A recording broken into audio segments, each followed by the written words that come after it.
Hey, parang ang bilis naman yata ng pangyayari, sir. Baka pwedeng pabalikin mo na muna ako dun sa lupa. Gusto ko munang umisa. Baka po pwede naman.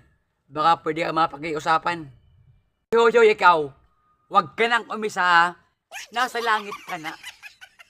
Nasa langit ka na nga, pero yung isip mo parang dumi pa rin. Baka gusto mong pabalikin ka sa impyerno. Baka gusto mong doon kita patapon. Ha?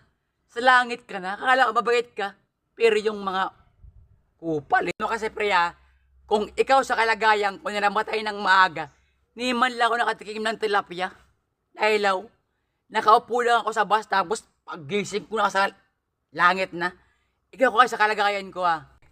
Alam mo kasi preya, kapag sa langit ka na, dapat yung mga isip na ganyan, wala na yun eh. Pero ikaw, nasa langit ka na, yung isip mo parang sarap mong suntukin eh. Hindi ko ginagawa yung ganyang bagay kasi mabait ako eh. Ako yung namamahala dito sa langit eh.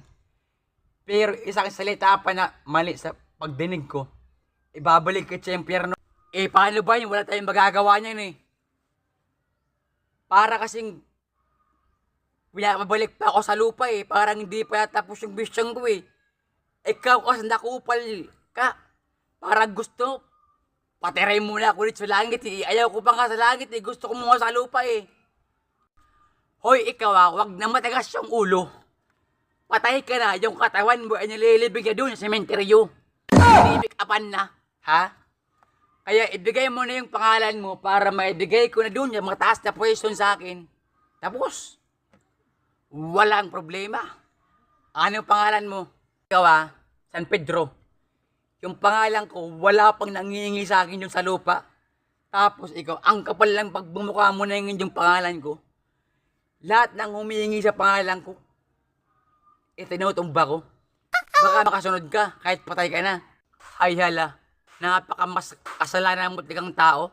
Akalain mo, San Pedro ko.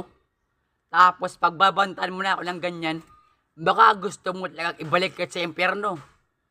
Isang salitang mali pa sa akin, babalik ka na dun sa impyerno, pre.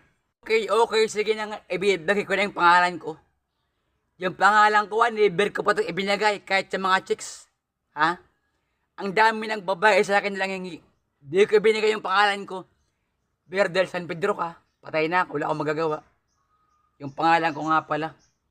Alam mong ano? Triple A. Elo, kupal, katalinuwan. Never ko pa ibinigay Hoy ikaw, nakapakapangit ng pangalan mo. Di man lang pinag-isipan ng nanay mo. Sa palagay ko yung nanay mo, naglululo yung nanay mo. Yung natay mo naman, delikados. Pangit ang pangalan mo. Mailista na nga. Hoy, ikaw San Pedro Wag na wag mong mamalitin yung pangalan ko.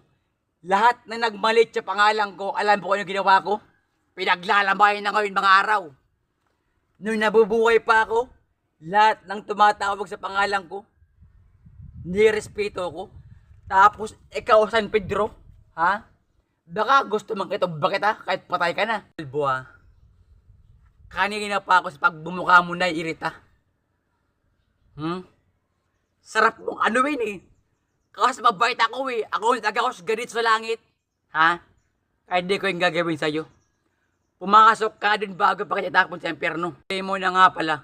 Ano nga pala yung pangalan mo dito? San Pedro o Satanas. Kasi yung pangalan mo, ang pangit-pangit eh. Hoy, ikaw Kalbo wala pang naglakas loob. Nagtanong ng pangalan ko. Ako yung leader dito sa langit eh. Tapos tatanungin mo yung pangalan ko. Lahat ng nagtatanong sa pangalan ko, pinapatapon ko sa pangalan ko sa impyerno. Ha? Kaya gusto mo pagkatanong ka ng pangalan ko, tatanungin mo. Magtanong ka o sa impyerno ka pupunta. Okay, sige, bilang ikaw yung leader dito, di ko tatanungin yung pangalan mo. Mabait naman akong bata eh. Saan nga pala yung destination ko para pumasok na ako dito sa langit? Okay, sige, bilang kasi leader bilang leader ako sa langit, may tinatawag kami hanggang party na labor. Pero dahil masama ka at kupal ka, level 9 ka, dun, sa mga taong kupal, kagaya mo. Okay, sige, okay na yun. Pasok na ako Baka maunahan pa ko ng iba eh. Kupal ka kasing leader eh. Okay, sige. Congrats sa mga kasama mong kupal dyan ha.